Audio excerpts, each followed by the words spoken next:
টেন্সের কথা প্রায়ই বলে থাকি, এই টেন্স না পারলে কিন্তু ইংরেজি আপনি পারবেন না। আমি সেই কত বছর ধরে ইংরেজি শিক্ষকতায় আছি, ইউনিভার্সিটিতে বিভিন্ন জায়গায় নানান জায়গায় আমি ট্রেনিং করাই। সেক্ষেত্রে আমি দেখেছি যে তারা ইংরেজি টেন্স পারে না। আমি 25,000 ছেলে মেয়েদের টেস্ট করেছি, এমনকি ইউনিভার্সিটির ভিসি পর্যন্ত দেখবেন যে ইংরেজি টেন্স জানে না। কেন জানে না? তার কারণ হলো যে এই টিচিংটা এত ডেলিকেট, এত সেন্সিটিভ, এত ক্রিয়েটিভ, যেটা আমি 35 বছর ধরে গবেষণা করছি। যখনই আপনি টেন্স শিখে যাবেন তখন দেখবেন যে ভয়েস একেবারে পানির মতো হয়ে গেছে।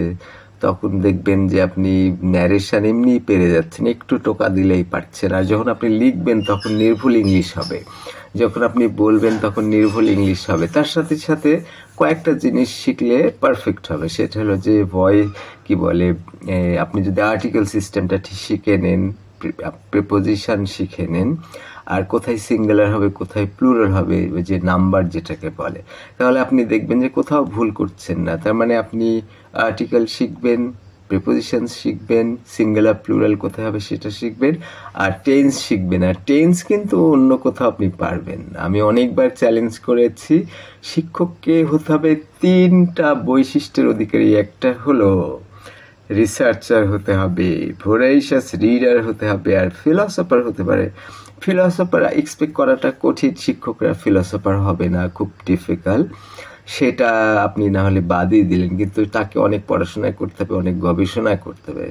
তবে দর্শন না জানলেও খুব কঠিন হবে। অন্তত টেন্স সিস্টেম, আপনার শিক্ষকরা যদি ফিজিক্স পড়ায়, কেমিস্ট্রি পড়ায়, অনেক কিছু পড়াতে পারে, শেখাতে পারে, সমস্যা নাই। ইংরেজি অনেক ইমপ্রুভ করাতে পারে, কিন্তু কারেক্ট ইংলিশ লিখতে, কারেক্ট ইংলিশ বলতে টেন্স আপনার লাগবে। আর এই টেন্স না পারলে হবে না। আর এই টেন্স আপনি পারেন না, আমার চ্যালেঞ্জ, আমি অনেকবার চ্যালেঞ্জ করেছি।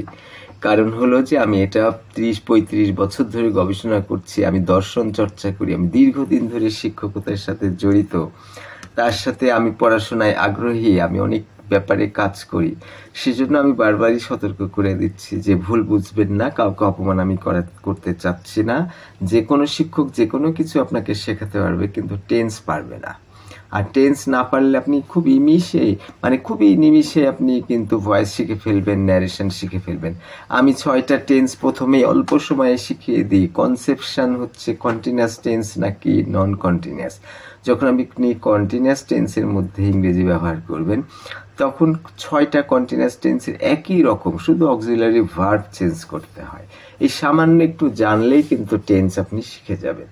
তারপরে present perfect tense, past indefinite tense and past perfect tense খুব সহজেই শিখিয়ে দেওয়া যাবে। তারপরে present indefinite, future indefinite, future perfect, not that difficult, সহজেই শিখতে পারবেন। আমার অনেকগুলো ভিডিও দেওয়া আছে, আমি বারবারই একই জিনিসের মধ্যেই ঢুকতে চাই। কারণ হলো যে যতক্ষণ আপনি টেন্স শিখছেন ততক্ষণ কিন্তু হবে না।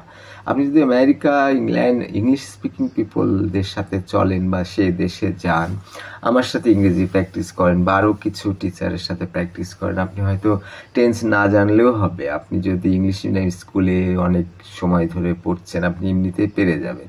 কিন্তু এই যে এসএসসি পরীক্ষা দিচ্ছেন, ইন্টারমিডিয়েট পরীক্ষা দিচ্ছেন, বিসিএস পরীক্ষা দিচ্ছেন, আইএলস দিচ্ছেন, এইসব ছেলেমেয়েরা গ্রামার আইটেম দিয়ে শেখে। এই গ্রামারের মধ্যে দেখা যাচ্ছে যে টেন্স না হলে হয় না। টেন্স না হলে গন্ডগোল পেকে যায়, মানের গন্ডগোল পেকে যায়। আর কারেক্ট লিখতে গেলে আপনাকে আর্টিকেল জানতে হবে, প্রিপোজিশন জানতে হবে, সিঙ্গুলার কোথায় বসবে, প্লুরাল কোথায় বসবে, এগুলো জানতে হবে। এগুলো না জানলে হবে না। আপনি যতই তাফালিং করেন, আর শিক্ষক যদি চ্যালেঞ্জ নিতে চান আমার সাথে যোগাযোগ করতে পারেন, কোনো লাভ নাই। কারণ আমি যা বলছি সেটা 35 বছরের গবেষণা থেকে বলছি, এবং সারা দেশে 25,000 ছেলেমেয়ের সাথে কথা বলেছি। ইউনিভার্সিটির ভিসি পর্যন্ত কথা বললে তাকে যদি টেন্সের কিছু প্রশ্ন করা যায়, হবে না, পারবে না।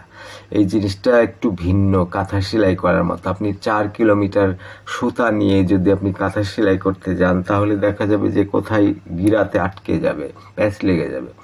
সেই প্যাচ ছুটানোর জন্য আমি 6টা কন্টিনিউয়াস টেন্স বিশেষ কায়দায় খুব অল্প সময়ে শেখাবো। তারপরে present perfect, past indefinite, past perfect টেন্সের একটু সাটল পার্থক্য আছে, এগুলো একটু ধরিয়ে দিলেই পেরে যাবে। প্রেজেন্ট ইনডিফিনিট খুব সহজেই, future indefinite, future perfect tense খুব সহজেই শেখানো সম্ভব। তার মানে হচ্ছে যে আপনি যদি কারেক্ট ইংলিশ বলতে চান, কারেক্ট ইংলিশ লিখতে চান, তাহলে অবশ্যই আপনাকে টেন্স জানতে হবে, এবং টেন্স তো অবশ্যই জানতে হবে, এবং আমি চ্যালেঞ্জ করছি আমার কাছেই জানতে হবে। আপনি যদি আমার ভিডিওগুলো অনেক মনোযোগ দিয়ে দেখেন, চেষ্টা করে, তবুও শিখতে পারবেন, তবে খুব ডিফিকাল্ট, খুব জটিল দার্শনিক ব্যাপার আছে। দর্শন ছাড়া টেন্স শেখানো খুব ডিফিকাল্ট। আপনি অনেক বড় বড় শিক্ষকের শরণাপন্ন হতে পারেন, তারা অনেক হাজার গুণ ভালো শেখাতে পারে, ঠিক আছে, আমি সব মানছি, কিন্তু টেন্সের ক্ষেত্রে আমি মানবো না, কারণ আমি বহু বছর ধরে বহু মানুষের কাছে আমি দেখেছি হয় না, এটা হবে না, এটা ছাড়া আপনি ইংরেজি হবে না। আপনি এসএসসি, ইন্টারমিডিয়েট, অনার্স, মাস্টার্স, আমি যে ইংরেজি অনার্স মাস্টার্স করেছে, কেউই টেন্স জানে না, পারে না। আমি অনেক ছেলে মেয়েদের দেখেছি, কোনো লাভ নেই। তো এখানে আমি বাহাদুরি দেখাচ্ছি না, কিছু করার নাই, আমি অপমান করছি না, কিন্তু কিছু করার নাই, এটাই সত্য, এটাই আমি 35 বছর ধরে গবেষণা করে বের করেছি, কোনো লাভ নেই। আমার অনেকগুলো ভিডিও টেন্সের উপরে আছে, সেগুলো আপনি দেখতে পারেন। আমি কিছু টেন্সের ভিডিও আমি এই লিঙ্কেও দেবো। এ পর্যন্ত, ধন্যবাদ সবাইকে।